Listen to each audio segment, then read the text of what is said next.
we go. Oh, we oh, we oh, oh. Oh, we oh, we oh, oh. Don't stop making pumpkin. How do you people get in my room? AOA podcast. Second episode of the week. So good to see everybody in the live chat. Welcome into this episode, jam-packed with tons of stuff, man. This is a beefy one. Epstein Trump accusations ripping across the news of the world today. So we'll go down in depth with what this latest former model is saying happened in the little triangle between Jeffrey Epstein, Donald Trump, and herself. There is an Epstein-Diddy connection, believe it or not. We'll talk about that. It is crazy how you can now connect the world's perverts and traffickers and scumbag pieces of shit. Literally, not even like in a 6 degrees way. There's direct lines between all of them. I can get you to Diddy from Epstein in one shot. So we'll tell you why those two are actually linked together. Speaking of Diddy, he made his employees walk around with pink cocaine, which I didn't even know existed until the Liam Payne story from just a couple of days ago. So we'll discuss that as well. We've got an coli breakout over there at McDonald's. We've got some election updates to give you and some fun music news. There's a hurricane relief concert planned. That's in the making. That's all coming up on this episode.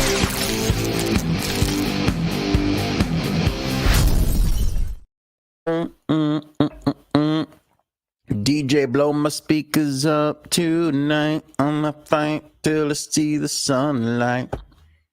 She was good. What's her name? I don't know why she doesn't have another hit, out there. But hat tip to Paul and 4,000 other people who Paul was first, though. Give him credit. Who sent this to me? The Guardian has the story. It broke just a few hours ago.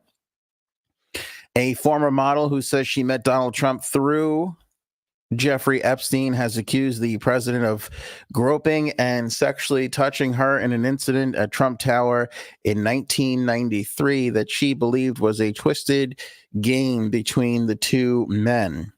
Stacey Williams is her name. She worked as a professional model in the 90s. She said she first met Donald Trump in 1992 at a Christmas party after being introduced to him by Jeffrey Epstein, who she believed was a good friend of the New York State real estate developer at the time. Williams said Epstein was interested in her and the two occasionally dated for a period of time over a few months. Williams said, and I quote, "It became very clear then that he and Donald were really, really good friends and spent a lot of time together." The alleged groping occurred some months later in the late winter or early spring of 1993 when Epstein suggested during a walk that they were on that he and Williams stop by to visit Trump at Trump Tower. Epstein was later convicted, obviously, of all those offenses and mysteriously wound up dead in a prison in 2019. Moments after they arrived, she alleges that Trump greeted Williams, pulled her toward him, and started groping her. She said he put his hands all over her breasts, as well as her waist and her buttocks. She said she froze because she was deeply confused about what was happening. At the same time, she said she believed she saw the two men smiling at each other. It's quite strange. Now, here's what's so unbelievable about this, if you ask me. Donald Trump does not strike me as the type of person that would just go up to a woman and grab her. I don't think that that's necessarily in his pedigree. There's not necessarily anything in his past that leads me to believe that anything like this would ever actually happen. You know what I'm saying? I just can't believe it. Drinking warm water before bed balances blood sugar level. Trying to set up the grab him by the pussy clip, and I got fucking hit with a goddamn ad. Son of a bitch. Forget it. Yeah, so much for comedy. You can't have comedy and technology and me all in the same thing. It doesn't work that way.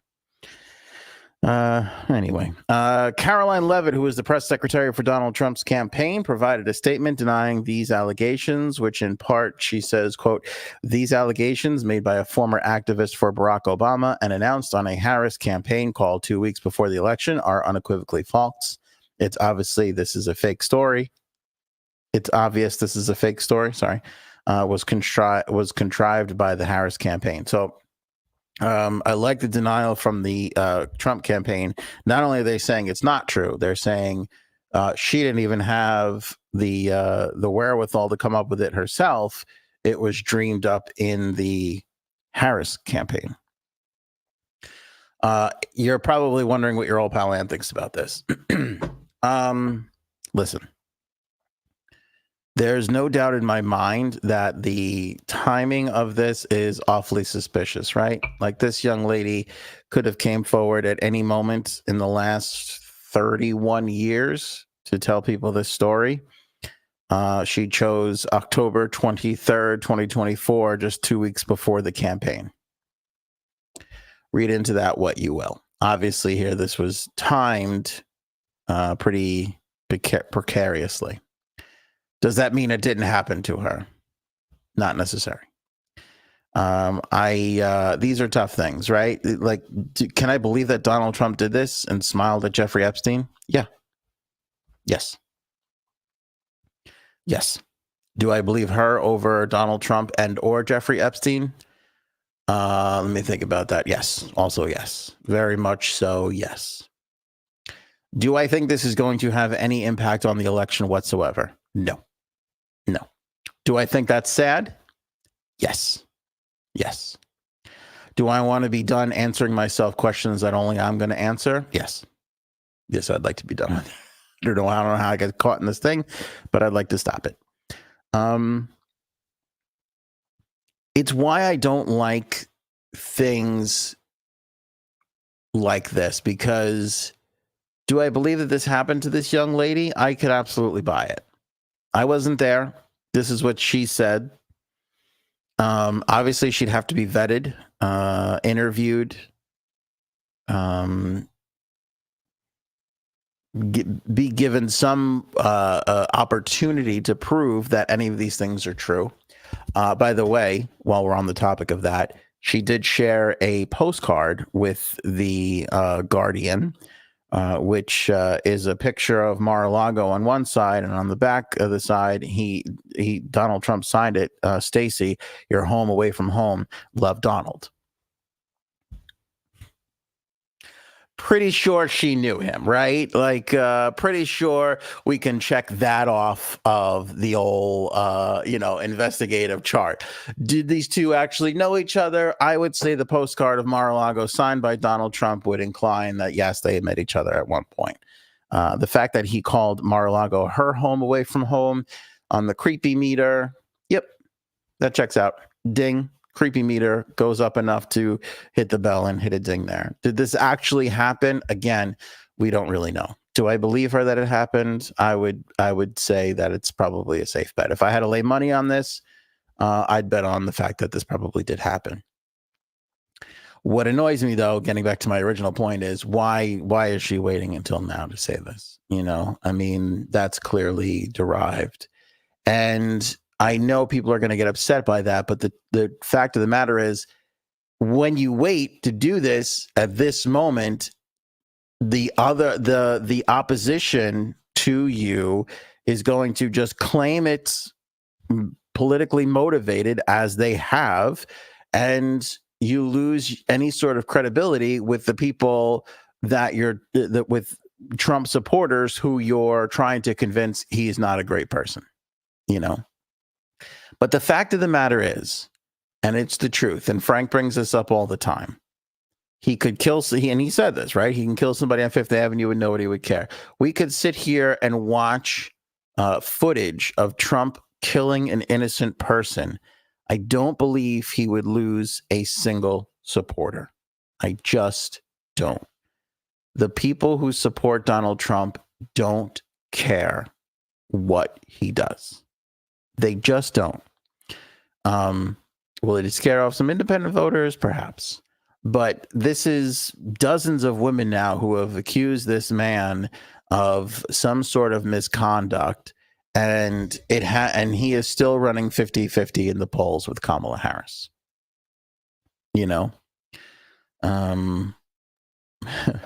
Robert, that's an interesting question. Why is it that everyone who knows Trump has horrible stories about him? Well, that's sort of become the story of this election, right? I mean, every one of his supporters, not supporters, every one of his former members of his administration have come out and spoken out against him. They're campaigning now essentially against him. We'll get into that part of it during the election update. That's the story as it stands. I have a hard time spending any more time on this because it's not going to impact the people you want it to impact. You know what I mean? Like, I would love to drone on about how awful and terrible this is. But I don't know how good it's going to do anybody. The people that hate him are going to hate him a little bit more. The people that don't hate him are going to brush this off like it's a political attack. And that's the end of the story. So, again, if I was Stacey Williams' friend, I would have told her when all this Epstein stuff started coming out, when the original connection between Epstein and Trump, when those original video, that footage of the two of them at Mar-a-Lago dancing and looking at the girls in the dance floor came out, I would have told her now is the time to come forward. Was she too afraid to come forward prior to this? Again, every victim's going to take their own time with it. You can make that argument. I'm fine with that. But at the end of the day, coming out with it at this time just gives you, it's tough. It's a tough credibility fight with those people who you're trying to convince. And I know how Democrats are going to feel. They're going to feel like it's the the pig you can never catch, right? You can't ever get this guy, and you can't. He's ungettable. He's ungettable. It's almost not even worth trying. I mean, all these other stories, we'll get into it in the election update that we're going to do, I don't know if these things are moving the needle whatsoever. I just don't. But that's the thing. And you know what the creepiest part about this accusation from Stacey Williams is the fact that he did that and then they smiled at each other really weirds me out. That really, really weirds me out. Because could you imagine bringing a girlfriend to meet a friend of yours, and then your friend starts groping them and you just smile to each other? I mean, I don't know about you guys, but I did not grow up in that neighborhood. I grew up in the neighborhood where if you even looked at the person that somebody liked, you were probably in for an ass kicking. You better be able to start swinging and defend yourself, because people didn't fuck around with that shit in the neighborhood I grew up in. You didn't do that shit, let alone grab them and fucking grope them in front of them. And that never happened. That fucking never happened. So that's the Epstein, Trump, Stacey Williams accusation. Would anything else come of this? We'll keep our eye on it. Like I said, we got the postcard, we got the story from Williams, we got the denial from the Trump campaign. Should there be more to this story in the next couple of days, of course, the AOA podcast will have it here for you.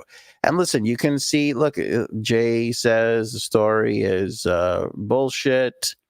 Robin says Trump groped the flag. That's true. I saw footage of that.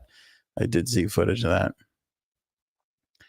Linda wrote, this is a funny thing going around. Your husband's mistress will have to carry full term. Paul looks frustrated. I feel for people who don't like Donald Trump. I do, because there's he's the most uncancelable person. And I've said this before too. We have a double standard in this election. Kamala Harris has to publish all of her plans. We go over them with a fine-tooth comb. We ask her about every little tiny detail, and then Trump gets on stage and says some crazy shit, and then people go, "Well, what are you gonna do? It's Donald Trump." I mean, there's such a huge double standard in this election, and there's just no way of fixing it. You're not going to fix it anytime soon. This story broke yesterday about the former Abercrombie & Fitch CEO Mike Jeffries being charged with sex trafficking. What a piece of shit this guy is. Of course, we go from Jeffrey Epstein to Mike Jeffries, and there is a Jeffries, Epstein, Diddy connection, and I'm going to lay it all out for you here. But let me give you the charges against Mike Jeffries, who is the former longtime chief executive of Abercrombie and Fitch. He was criminally charged with sex trafficking and prostitution involving dozens of men. It's a lot of dudes. Dozens is enough. Well, we're talking about human beings. A 16-count indictment was unveiled on Tuesday by federal prosecutors in Brooklyn, decades after Jeffries left the retailer, which he built over 22 years. Following a BBC investigation and proposed class action lawsuit accusing Jeffries of baiting young men with the prospect of modeling jobs to lure them into traveling around the world so they could be sexually abused, the U.S. Attorney Breon Peace, what a name for an attorney. What's your name? Peace? Breon Peace? Jesus. I think you're, all right, trying for peace. DA, all right, I get it. I don't know why I couldn't get a last name. You guys know this. You don't know my last name because it's embarrassing. I got a last name envy. I would love a last name like Peace. Could you imagine Anthony Peace? I would love for people to go around and call me, there goes Tony Peace right there. Instead people call me Tony Bag of Donuts. What are you going to do? All right, listen. Same attorney who put R. Kelly in prison for 30 years for sex trafficking said powerful people have too long sexually abused young people who yearn for careers in fashion and entertainment. To anyone, this is a quote now, to anyone who thinks they can exploit and coerce others by using so-called casting couch systems, this case should be served as a warning. Prepare to trade that couch for a bed in federal prison. Oh, shit, bitch. How you like me now? Go from casting couch to federal prison bed, motherfucker. The defendants include Jeffries, who's 80, his partner Matthew Smith, who's 61, and James Jacobson, 71, who allegedly recruited the men for them. Each was charged with 1 count of sex trafficking and 15 counts of interstate prostitution related to 15 unnamed victims between 2008 and 2015. If convicted, they can face possible life sentences and mandatory minimum 15 years prison terms for sex trafficking. They face up to 20 years in prison for interstate prostitution charges. In separate hearings, Jeffries and Jacobson were ordered released on respective bonds of $10 million and $500,000. So Jeffries got a $10 million bond. He's out right now. He's got a ankle bracelet on him. Okay, so bad dude, right? This guy, Mike Jeffries, charged with sex trafficking. He was the CEO of Abercrombie and Fitch. And what does this have to do with Diddy? Okay, here's what it has to do. Here's the line. Les Wexner, for all intents and purposes, the guy who basically put Jeffrey Epstein in business, right? Because Epstein was just kind of roaming around as this, stockbrokery guy, finance guy, middling, of no wealth, no real significance. Epstein gets hooked up with Les Wexner. They form a relationship. Lots of accusations there that there was blackmailing going on and there was a sexual relationship between the two men, whatever it was. We know Les Wexner gave Epstein his mansion in New York City, which was eventually sold to pay off the Epstein victims and the Epstein Victim Fund. So obviously, Les Wexner was the first access of Epstein into the world of money and into the world of powerful people. And we believe that he used that connection with Les Wexner to meet all kinds of other people and form all these relationships to make it look like he was a bigger deal than he actually was. Okay, Les Wexner, what does this have to do with Abercrombie and Fitch? Les Wexner in 88 purchases Abercrombie and Fitch. He puts a couple of people in charge to try and rejuvenate the brand. It goes nowhere. In 1992, he hires Mike Jeffries to run Abercrombie and Fitch. So for all intents and purposes, the man responsible for putting Jeffrey Epstein into business hired Mike Jeffries. Fast forward to all these years later, and now we know Mike Jeffries was charged with sex trafficking. So there's those three together. How do we get over to P. Diddy? Well, guess who was a model for Abercrombie and Fitch at a young age and one of the big breakout stars for that brand? Can you take a guess? I'll give you a second. Don't stop, make it pop. DJ Blum, tonight. I'ma fight till I see the sunlight. Tick tock, and my clock, and the party don't stop. Yo, oh, yo, yo, oh. Ashton Kutcher. Ashton Kutcher's first big break was as an Abercrombie and Fitch model. Ashton Kutcher forms a huge relationship with P. Diddy later on. They once co-hosted a white party together. There's your less than 6 degrees of separation between Les Wexner, Jeffrey Epstein, Mike Jeffries, Abercrombie and Fitch star Ashton Kutcher, P. Diddy. Starting to see a pattern here between wealthy, powerful CEOs, people of money. I mean, as a normal human being, are you starting to get the feeling like what millionaire CEO is not sex trafficking, right? It feels like a shitty way to think because we're literally just talking about 4 to 5 people that were CEOs that are in jail right now for these kinds of things. There's, thousands, tens of thousands of CEOs out there. So I'm sure there's plenty of nice people. But when you look at that group and how they all cross paths, I mean, you might be thinking, Ant, that's a bit of a stretch. He was just he was just a model, but legit Mike Jeffries was out there as the CEO, casting couching these people. He was courting them. He was promising them, hiring them. I don't know if Mike Jeffries hired Ashton Kutcher. He was the CEO when Ashton Kutcher was hired. Is there a direct link there? I don't know.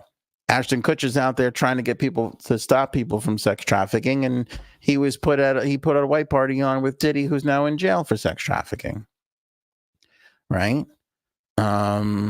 So it's like these people are running in the same circles. And again, I'm not a huge conspiracy theory guy, but this idea that these people are just taking advantage of young people who, again, want to get into the entertainment industry.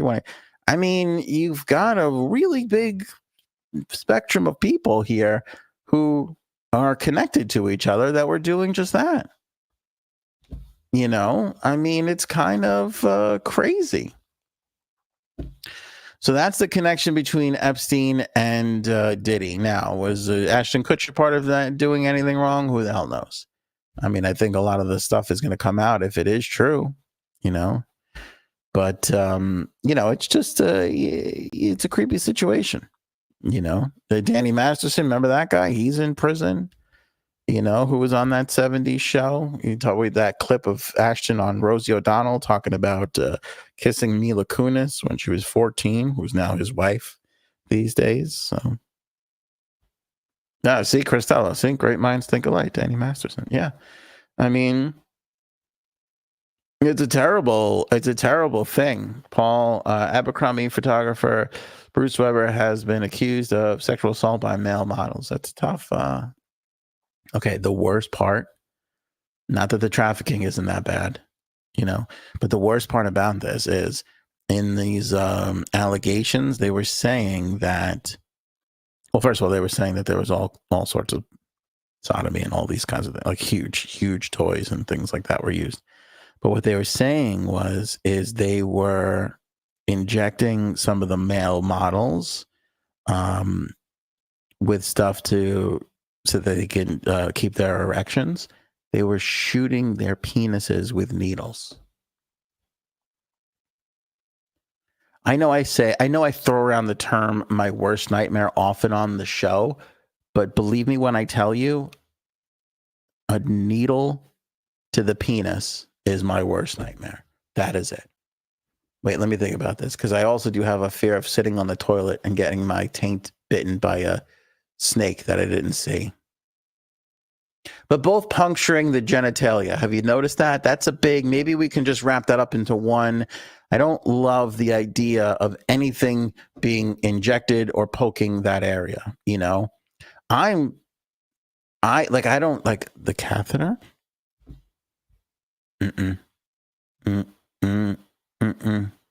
And I know that's just a tube that slides in the thing, but I don't want anything going in that. That's an out hole. I have all out holes. You know what I'm saying? I don't know. If somebody says that we have to inject you in the penis with this thing, you have to get a penis injection, I would go, Just give me the thing so I could stab my fucking throat until I bleed out, because I don't want to sit through whatever you're going to do. If somebody said, Aunt, you have a terrible, just awful, rare illness, and you're going to die in 2 days, but there's good news. We actually have a remedy, but we have to inject you directly into the penis. I'd be like, gather my family. It's time for me to say goodbye. I want you to get all my loved ones around me, because I'll tell you what we're not doing is the penis injection. That's what's not happening. It's been a good life. Do I want to die? No. Do I want to get injected in the penis? Much more no. Much more no than the no dying. No. That sounds terrible. Now, ladies, you have some pretty awful things. Is there something? I would imagine getting injected in your nether region is probably just as bad. Sensitive, just as awful. Women got to go through all sorts of crazy, strange, weird stuff. You poor people. I feel so bad for you. I feel so bad for you. But whatever you have to go through, childbirth, hysterectomies, whatever it is, nothing impacts me more than a needle to the penis. I don't want to be selfish here, but that's my worst nightmare. That's my worst nightmare. Now, if you told me, Aunt, what would happen if a snake jumped out of the toilet and injected your penis with a thing? Well, I guess that would be the absolute worst nightmare. But aside from that ever happening, I don't know. I've wanted to be all sorts of things in my life. I can't imagine if somebody said, inject your penis with this if you want to. I would be like, you know what? Maybe modeling's not for me. You know what might be good? Selling cars. I'd probably be just as good at that. I'm going to head on back to my hometown and just, move some cars around a little bit to try and do that. Maybe I'll go back to my dad's business and try and save that just before the holidays. And who knows, reflect on it on January 1st and write a Hallmark movie. Maybe we'll go that route instead of the whole penis injection and famous model bit, So that's that whole part of it. Let's get off of penis injections. The Diddy drug requirement. Okay, isn't this strange? We were just talking about Liam Payne had pink cocaine in his system. I had no idea what the hell that was. Had never heard of pink cocaine ever in my life. And here we are just 2 days later, and the story is out everywhere. In one of the lawsuits filed against Diddy is the accusation that Diddy used to force all of his employees to carry pink cocaine with them at all times. This is either pill or powder form, consists of ecstasy, ketamine, caffeine. Well, thank God. We don't want to fall asleep now, do we? A psychedelic used to treat sexual dysfunction known as 2CB or 2C, TUSI. We didn't get any of this info the other day with Liam Payne. And all this was alleged that the staffers were required to hold these in pouches or fanny packs. Now, I don't know what's worse, the fact that he made them carry around drugs or the fact that he made them wear fanny packs, because I feel like that's equally terrible. Because you're going to you put the fanny pack on. Don't just put a drug in your pocket. All kinds of things. Let's get fanny packs. Let me get fanny packs for everybody. Let's all be embarrassed as we walk into the club. Are you going to wear a fanny pack, Diddy? No, I'm not going to. I wouldn't call Dad wearing it, but you're holding. That's why I got you holding the fanny pack, That's why you're here. According to a complaint filed by producer Rodney Lil Rod Jones, Combs' ex-chief of staff Christina Coram mandated all employees from the butler, the chef, to the housekeepers walk around with pink cocaine, ecstasy, marijuana gummies, and GHB in their little fanny packs. That's pretty crazy. That's nuts. More crazy shit from fucking Diddy. Can you believe it? Flying why? A fanny pack means... Is that vagina? Is that what that means? Virginia? Or are you trying to say Virginia? I'm not making fun of you because there's a possible misspelling there. You just look at my history. I got a lot of misspellings. Got a lot of misspellings in the old history. TikTok sounds like a deadly concoction. How the hell did any work get done? Yeah, that's what I want to know. How did any work get done? You're doing drugs all the time. Like, this is why I can't, This is why, like, I can't break out like a bottle of wine in the middle of the day. I'll just drink the whole thing until I hammer it and go take a nap. You know, Fanny is slang for a lady part. Okay, we were talking about vagina. Okay, got it. We're all caught up now. Well, the pink drug was in the lady part bag, and that's that story right there. I'm sorry. October is Stillbirth Awareness Month. It is not Pink Cocaine Month, despite the fact of the overwhelming amount of pink cocaine stories we've been doing. It is Stillbirth Awareness Month. J-Sabs was on with us last episode telling us about the over 21,000 annual stillbirths that happen in this country that can be prevented. Who's working on it? Only one foundation. That's the Star Legacy Foundation. You'll find a link in the description of this episode for a chance to donate to them. We appreciate it if you can send over a couple bucks. That would be amazing. It's a wonderful nonprofit organization dedicated to reducing pregnancy loss and neonatal death, improving care for families who experience such tragedies like this. It's families, it's health professionals, it's researchers, it's J-Sabs, policymakers, individuals dedicated to helping every pregnancy have a happy ending. J-Sabs lost Diana Hope. She would have been the same age as my daughter. In fact, we gave my daughter Hope as a middle name just to honor Diana Hope. And we hope that you'll help us honor Diana by throwing a couple of shekels over there to the Star Legacy Foundation. Again, link in the description below. And for all of you who have donated already from the podcast, I appreciate it. J-Sabs appreciates it. And I guarantee you all of that money will go to the Star Legacy Foundation if you use the link in the description. None of the money you give will go to the J-Sabs Defense Fund when she finally gets arrested for stealing all those salads 20 years ago. That not on my watch, okay? That is not going to happen on my watch. I guarantee it. Okay? I guarantee it. McDonald's has a big problem right now. In fact, their stock is plummeting because there's a E. coli outbreak, which they now believe is coming from onions used in a quarter pounder, which has killed at least one person and sickened nearly 15 others, as public health officials have said publicly, where the onions were grown. Neither the company, neither McDonald's nor public health officials know where the onions were grown or whether or not they were sent to other restaurants as well. So this is an ongoing problem. We've got in the Midwest and the Northwest. There's a few states over there where McDonald's has pulled sliced onions and quarter pounder beef patties, just in case, because again, it could be the beef patties, but they think it's the onions. This strain of E. coli is called 0157H7. It produces a powerful toxin that can damage the lining of the small intestine, according to the Mayo Clinic. If the onions are confirmed as the source, it would be the first time that the strain has been implicated in an outbreak involving raw onions, according to the Center for Disease Control and Prevention. As of today, like I said, almost 50 people sick. And with infections linked to the outbreak, one person, an older adult, has died. 10 other people have been hospitalized, including a child who developed a kidney disease called hemolytic uremic syndrome. The states they believe this to be going on are Oregon, Montana, Utah. It's a lot of places. Colorado, Wisconsin, a lot of places. Nebraska reportedly has 9 cases. Iowa, Kansas, Missouri, Montana, Oregon, Utah, Wisconsin, and Wyoming.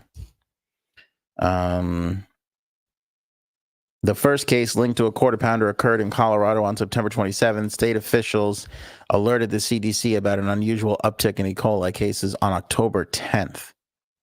The CDC ramped up its investigation on October 15th. Yeah, the flyover states. The question is, are they real onions? They are real onions. What's amazing is they're onions. It's one of the rare times that McDonald's has a 1 ingredient, because this might be shocking for you to learn. McDonald's salt has 3 ingredients in it. One of them is sugar, and one of them is some other fucking chemical thing, and then salt. Like, salt shouldn't need ingredients. It's salt. I don't know why they thought, what we need to put in our salt is sugar. That'll be good. How long until that we just crack down on McDonald's for just shitty food practices? Like they literally pull fiber out of stuff so you will eat more. I mean, it's disgusting the behavior that McDonald's is allowed to just walk around with, It really is mortifying. But people have known this for the longest time and they still eat it. Look, I still eat it. I mean, I don't eat it. I have not eaten it recently. It's kind of turning my stomach lately.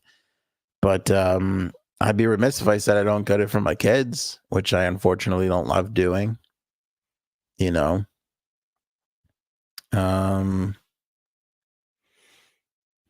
Lots of state organizations are investigating to see what's going around, but people are pulling out of their McDonald's habits very quickly. I know their stock took a dip. I mean, I don't know. Listen, I don't know if you're near any of these states. I'm not going to McDonald's anytime soon. I know this has been going on for the last month, but I'm going to it's the same thing with the cold cuts, right? The whole cold cut listeria thing that was going around. That wasn't really near my neck of the woods either, and I still haven't gotten a fucking deli sandwich anytime soon. No, I'm just not doing it. It's not going to happen.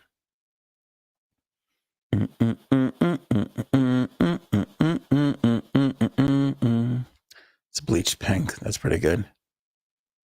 Hold my purse, hold the onions. When does it all end? You guys are on it tonight. They can't even make a milkshake. What do you expect? That's true. Yeah, that's true. The bleach is turning the onions gay. Lucky ass East Coast elites. We're not elites. Not all of us. Believe me, I see the people who are elite and I see what they're driving and I'm not driving it. So definitely don't feel like an elite person whatsoever.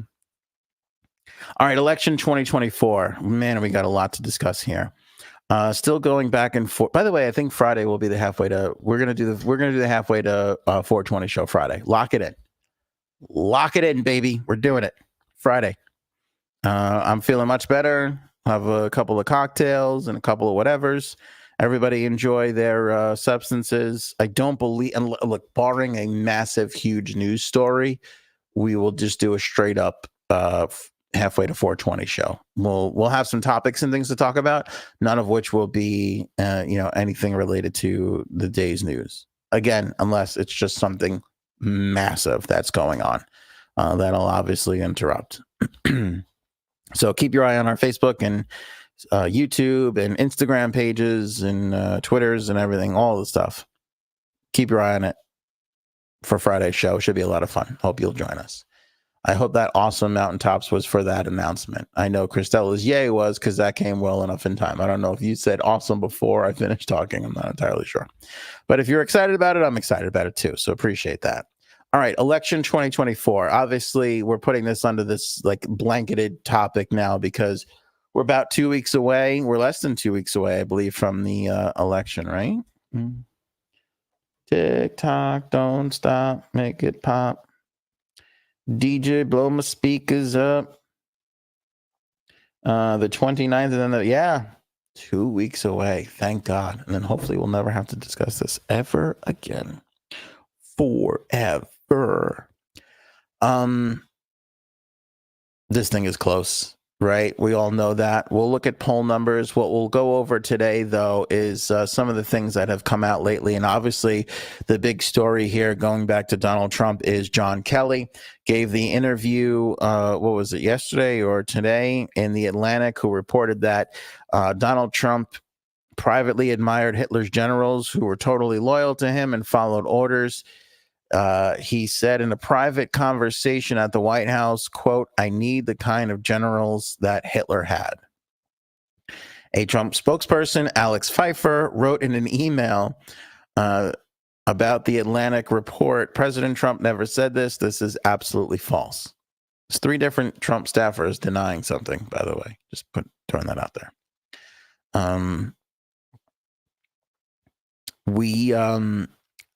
Okay. So when I first heard that he said this behind closed doors, I rolled my eyes because I'm like, oh, I can't have like another private conversation that there is no evidence of. Again, when you're talking about trying to nail Trump down to something, it's nearly impossible.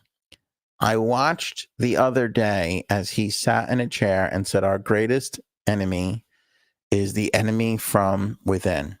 And that he would use the National Guard and, if necessary, the military against that enemy.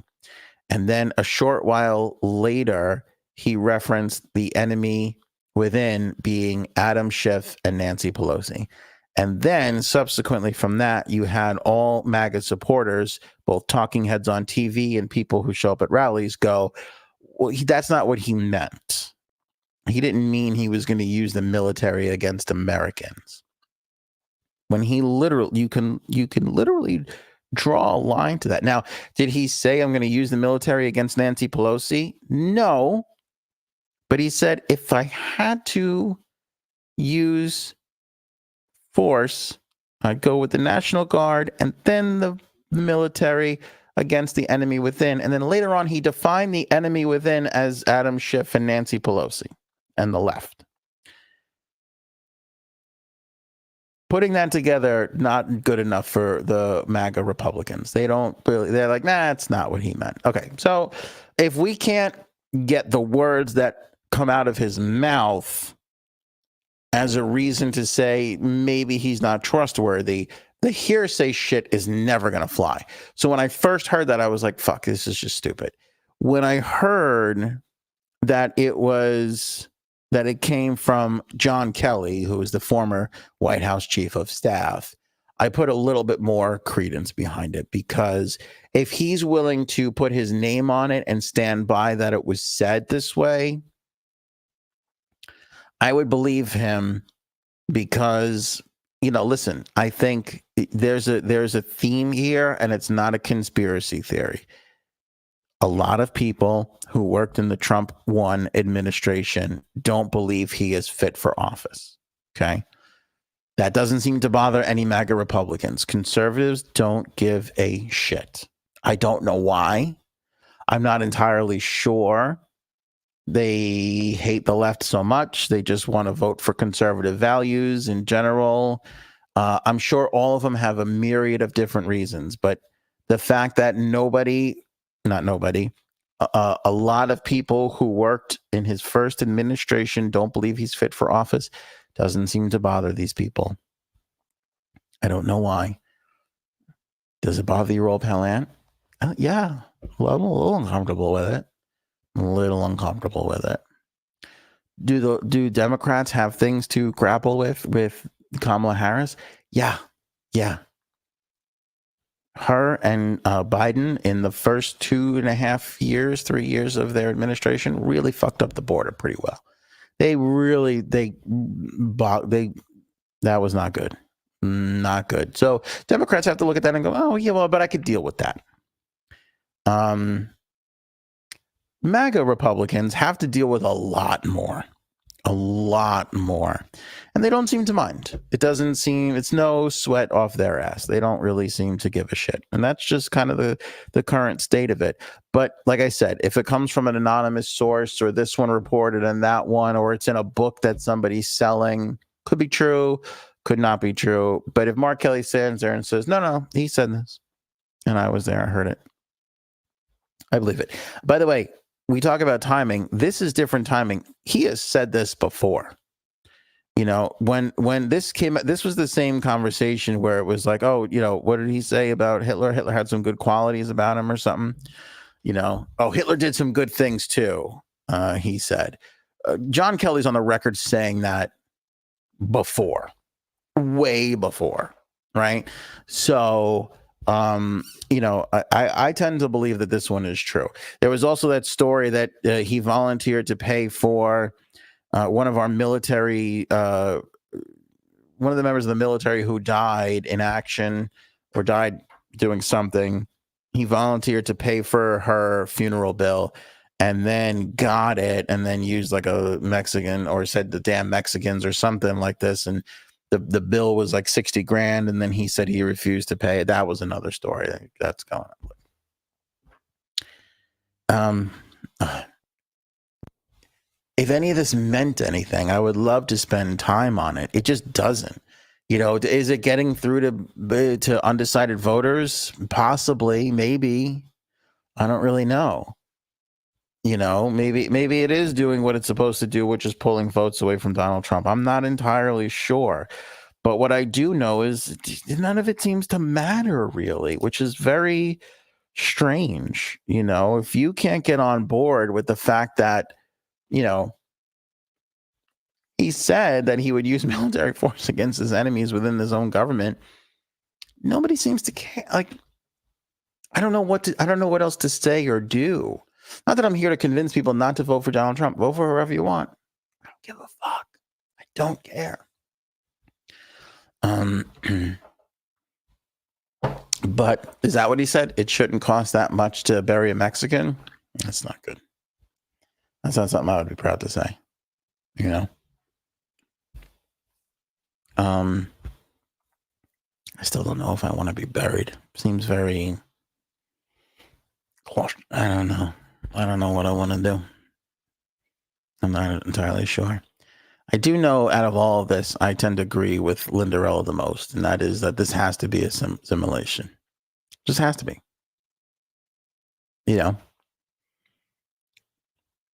I don't know. I find it weird. Like, I just wish some people would go, yeah, I really can't stand Donald Trump. He's a piece of shit. I'm just going to vote for him anyway. I could accept that. I could accept that. Some people will just try and they just, I've had people go, I'm a Republican and Donald Trump's a piece of shit. I'm not voting for him. I've had that. I've had people say that to me. But nobody really just goes, I wish I was voting for somebody. What's interesting?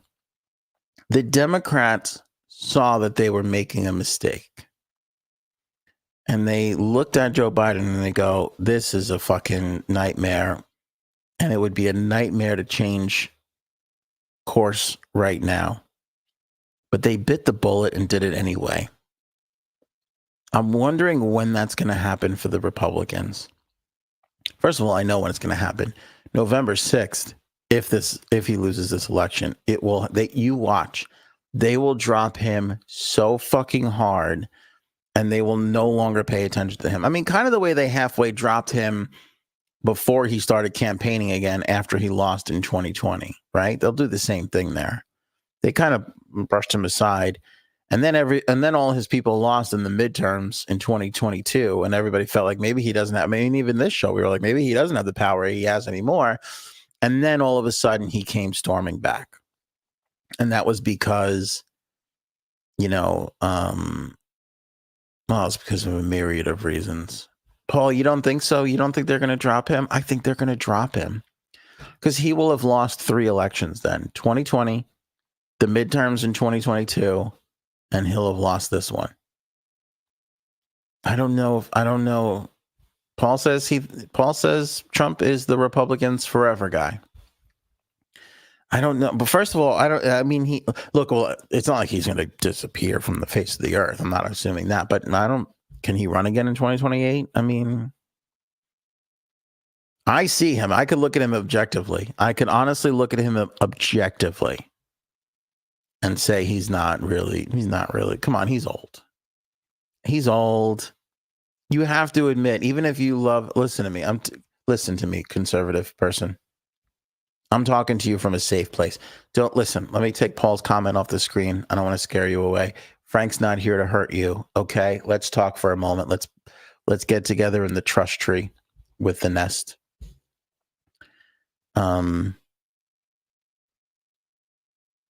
You have to admit it's not as thrilling as it was the first time, right? It's not as promising as it was the first time. The wackiness is turned up a little bit.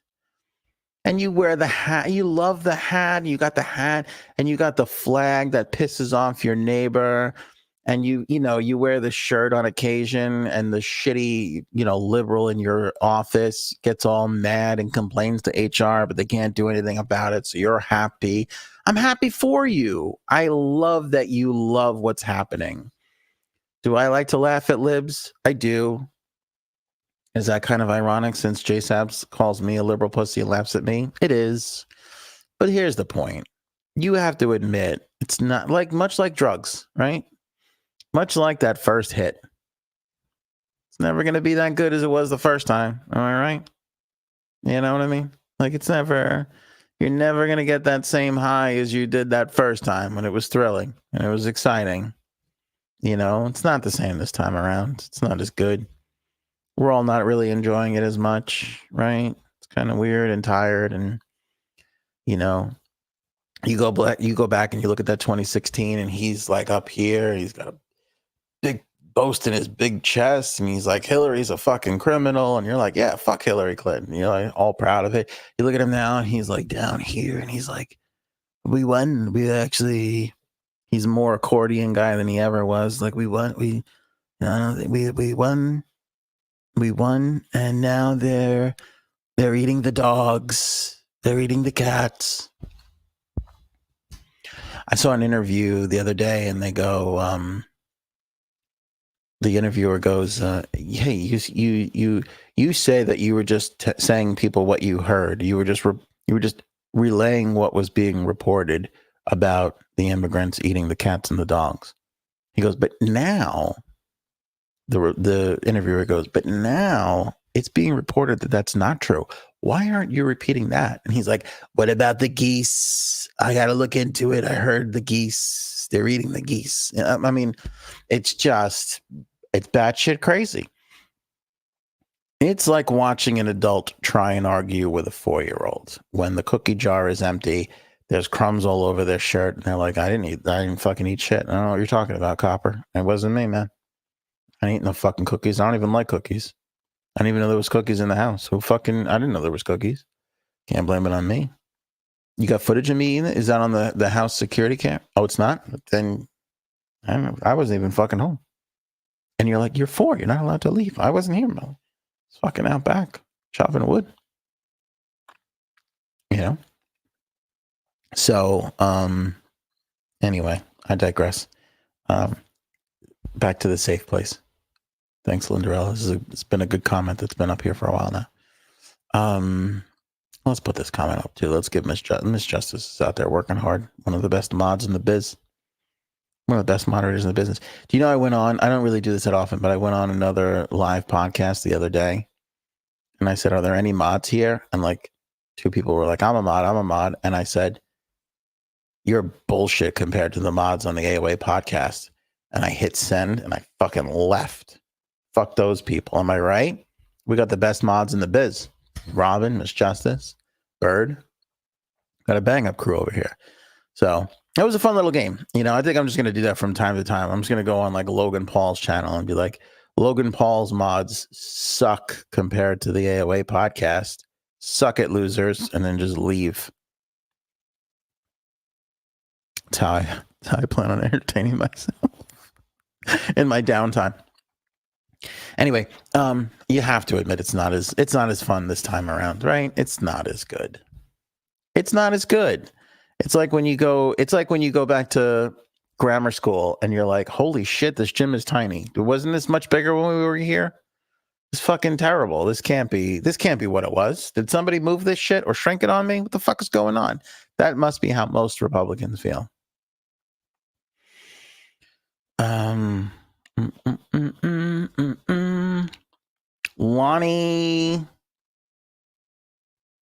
Lonnie P's ain't. Let's just go with Lonnie. Believe it or not, but her description of Trump's behavior sounds like most dates I've been on. Hope my 12-year-old daughter has pepper spray. I think this old model got a ton of money for this. It's a great comment. It's an all-time comment. Sad, because you're like, that sounds bad if you've been on a lot of dates like that. Also sad that you're like, I'm going to have my daughter have a pepper spray on it. And then but I think she was paid. There's a lot there. Thank you, Lonnie, for the comment, though. I appreciate that.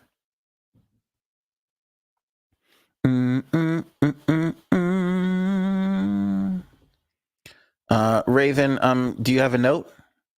Because if this isn't an excused lateness, we're going to have to give you a demerit.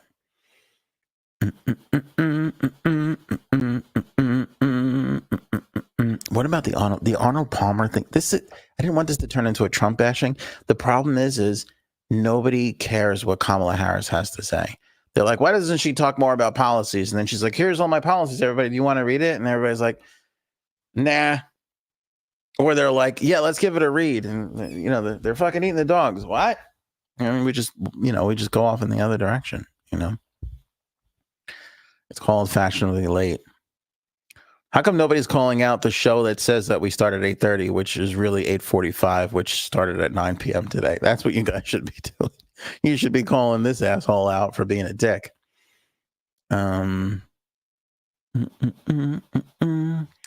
Anyway, what was I saying? Oh, he was talking about Arnold Palmer's dick. Isn't this weird? The Daily Show did a bit on it, but it's like Arnold Palmer had a huge dick, right, everybody? Like, you should have seen him in the shower, and everybody's like, he did have a big dick. I did hear that he had a huge member. I can't believe this person might be the next president, but yeah, and Arnold Palmer had some hog on him. I agree. This is good. Let me get another one of those MAGA hats. Let me check my text messages to see if I got a gold MAGA hat offer. So that's the latest on the election. I did want to bring this up because I keep talking about this, and I want you guys to keep emailing your feedback or putting it in the comments or whatever. You can email the show. The link's on our anthonyonair.com. It's on the contact form. You can fill out a contact form if you want. You could shoot us an email, mdchmedia@gmail.com. I'm leaning towards doing an election night thing. I just think it'll be a nice time for us to be together on election night to see how it all goes. But the story out of Arizona today by their local News 12, NBC News 12 in Arizona, says that election officials in Maricopa County say they expect to take 10 to 13 days to tabulate all the ballots in the general election. More than 400,000 people have cast their vote out of an estimated voter turnout in Maricopa County of 2.1 million people. We're 2 weeks away from the election, and the officials are saying they need patience as the votes are being tabulated, which could take anywhere from 10 to 13 days because of the longer than typical ballots and the high interest in this year's election. This coming from Deputy Elections Director Jennifer Luer. Jennifer said, quote, "We do expect that it will take between 10 to 13 days to complete tabulation of all the ballots that come in. We ask for the community's patience. We want to make sure this is a secure process, but we also want to make sure that it's an accurate process." Let me see here. The fact that the ballot is 2 pages, an average of 79 contests per ballot, is exactly why officials are encouraging people to vote early in Maricopa County, says County Supervisor Bill Gates. What? He thought he started Microsoft and tried to depopulate the world. More than 2.1 million votes are expected this year. So far, 400,000 people have cast their votes. We're seeing a little bit of a lag of where we were in 2020, but the last few days we've actually seen an uptick in turnout. Scott Jarrett, Maricopa County Elections Director, said. So I'm expecting that we will start approaching very close to those 2020 numbers. Election officials are increasing staffing, adding more high-speed tabulators, and encouraging people to vote in person on election day rather than dropping off early ballots to ensure a smooth and secure operation. Okay. Assistant Maricopa County Manager Zach Shira said, "If I have one message for voters here today, it is this, that the longer ballots and higher interest in the 2024 election will create longer lines on election day, and that's okay. But if you want to save time and you want to avoid those lines, vote early, either in person or by mail. That'll save you time, and it'll help us report more results on election night." I think most people can wait for a solid, a solid tabulation there. Linda Rilla says, trust me, everybody in Maricopa County voted for Trump. Arnold Palmer needs a long Diddy penis. Uncle B, good callback. I love a good callback. Have we done this before?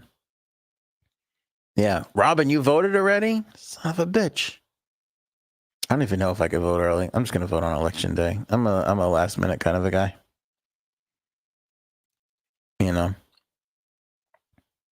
Let's be together for 10 to 13 days. Bless your heart, Rhonda. I love you. I love you. Yeah, I think we're going to do it. I don't know. I'll be honest with you. And I've been talking about this for some time now. The election is close as hell. I said a few weeks ago, I think he's going to lose. And I stand by it. And here's why. Here's why I stand by it. He's losing ground in Pennsylvania and North Carolina, and Wisconsin. And I really feel like he can take Georgia. I think he can take Arizona. I think he could even take Michigan, which will be a toss-up. I think she could win Michigan. But I think she's going to win. Again, these battleground states are everything, right? And he's leading in most of them. But we're talking about a roadmap to 270. If she takes Wisconsin, hold on, sorry. If she takes Wisconsin and she takes North Carolina and then gets Pennsylvania, it's over. That puts her at 290 something. I don't know if he could win Pennsylvania. I just feel like it's going to be. Now, here's what's weird, right? So she's going to win the African-American male vote. She's going to win it. But he's making such strides in that space. I think that's why she could lose Georgia. Right? I mean, you're going to have Atlanta. You're going to have a lot of the city centers going blue. But I think that the damage that he's doing in the young male African-American demographic is going to be too much for her to overcome in Georgia.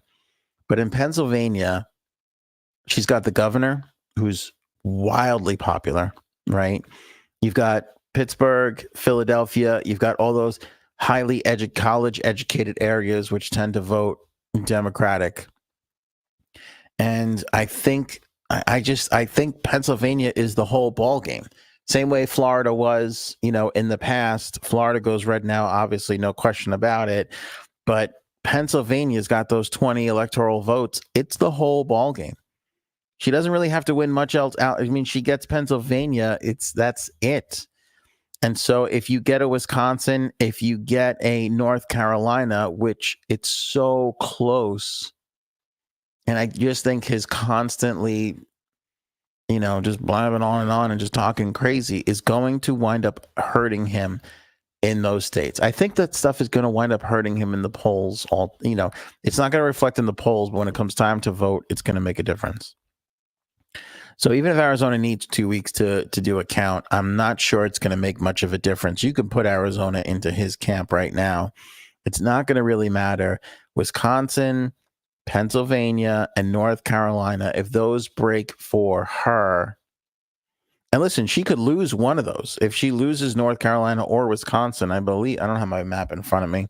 Probably shouldn't have had that out for you guys. But if she does that, I believe she will wrap it up without a doubt. She'll have what she needs to win the election. That's why it kind of feels like, I was talking to a good buddy of mine today, and I was like, why is he doing New York? And, the way he explained, he's like, it's a publicity stunt, which I get, but I think it's a publicity stunt, and I don't disagree with him, but I do think it's one of those publicity stunts that is like, it positions him in an area, because I was thinking about it after he said it. It positions him in a place to be like, I filled Madison Square Garden. How did I lose this election? You know what I mean? It's just like one of those things. Now, here's what's crazy. There's a bunch of idiots out there that are like applying for Trump Madison Square Garden tickets because they think that if they take a ticket, the place will be empty. My liberal friends are not always the most intelligent. The problem with that is if the garden seats 18,000, I don't know, 19, 20,000 without the floor, without, the people are going to be standing on the floor. There'll be no ice or court, so whatever the concert seating is for the garden, let's say it's 20,000, they're going to make 60, 65,000 tickets available. Like that's how free tickets work. It's called papering the audience, right? You just give out tickets. And I've been a part of plenty of promotions in my time. It's like, okay, we have 15 seats. Great. Let's give out 45 tickets. Why? Because people, when they get a free ticket, they're like, oh, I'm going to go to this. And then they don't really give a shit. And they go, oh, they forget, oh, whatever. And then they don't go.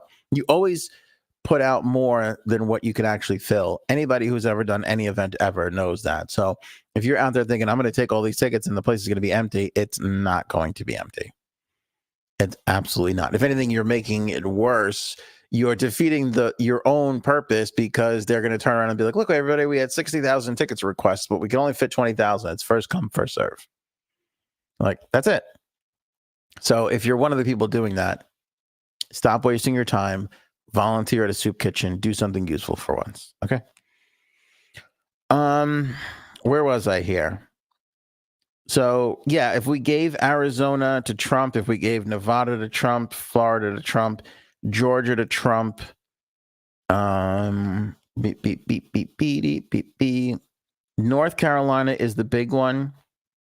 Without North Carolina, she still wins if she wins Wisconsin. I give her Michigan. Again, it's another place where he's slipping. What was it? Whitmer there was elected, right? I feel like Michigan is swinging towards the left a bit here. But I think, even if I was her, again, let me play strategist for everybody. If I was her, I would abandon every state except for Wisconsin, Michigan, Pennsylvania, and North Carolina. If I'm Kamala Harris, I'm moving into those 4 states, and I'm not leaving until the election is over.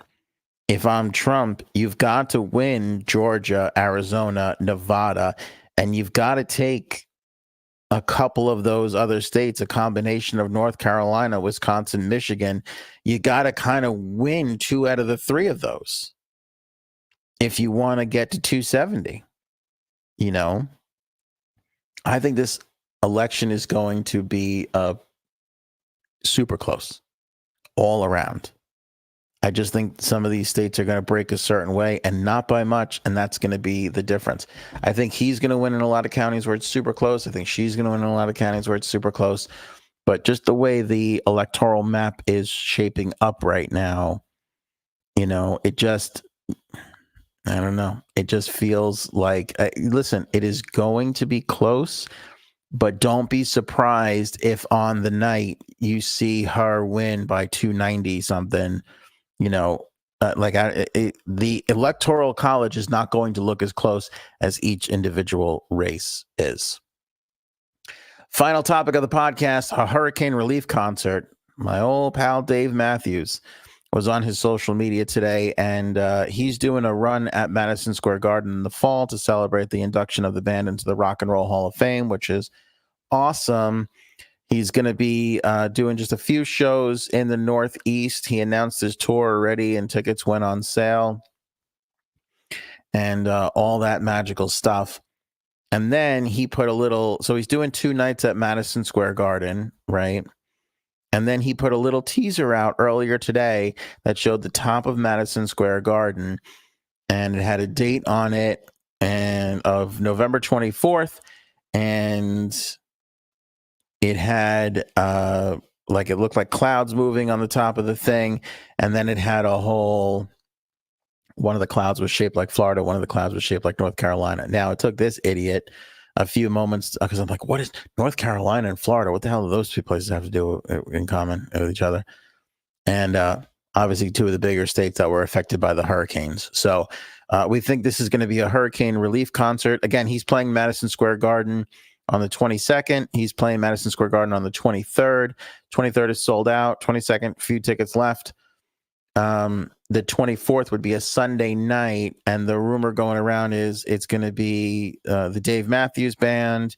It's going to be Warren Haynes, which is fucking awesome. Government Mule, Allman Brothers Band, Warren Haynes. He's the best. I've interviewed him before. Go to our YouTube channel if you want to see my past conversations with Warren Haynes. He's one of the greatest musicians of all time. I absolutely love him. He's from North Carolina, by the way, so obviously close to his heart. And I can't imagine. I mean, I would imagine that there's going to be maybe even more acts. I don't know. Feels like this is like a spur of the moment kind of a thing. But we're going to keep our eye on it because these hurricane relief concerts tend to be wildly entertaining and wonderful, and obviously for a good cause. Here's the graphic that was going on. That's obviously Madison Square Garden. That's November 24th, and you can see the clouds moving around, and then you can clearly see there the North Carolina and Florida. So that'll be really cool to see. Again, I'd be thrilled and excited with Dave Matthews and Warren Haynes. I'd love to see a couple of other little surprises in there. I think that would be fucking amazing. Absolutely amazing. That's it. That's all we got for you. I hope you guys enjoyed the podcast. It was a good one. Friday's going to be an amazing show. Obviously, the cast will be back here with us, and we'll do that whole thing together. As I said, grab a cocktail, grab a gummy, grab a joint, whatever you got to do, whatever you like doing. It's up to you. Nobody's judging you here. And come and join us for some exploratory conversations. Are we alone in the world? Are there aliens? Is this a red pill, blue pill situation? Will the salad place ever get their money back from JSABs? Shit that we probably will never have the answer for. We'll get into that kind of stuff. If you have a cool topic that you want to talk about, message it over. Send it over via email. You know what I'm saying? A little pink cocaine for the table. Put a little pink cocaine for the. I will tell you this: no pink cocaine for the halfway to 420 show. Let's keep it. We don't want anybody getting hurt. We don't want anybody getting hurt. But email me if you have a fun topic you want to talk about, something that's philosophical, something that's mind blowing for when you're just sitting back and relaxing and enjoying a Friday evening in the comfort of your own home. Can't wait for that. I'll see you guys then. Appreciate you all as always. Love you. Friday show is going to be fun. Until then, enjoy your Thursday. Show me potato salad. Maybe we should go now.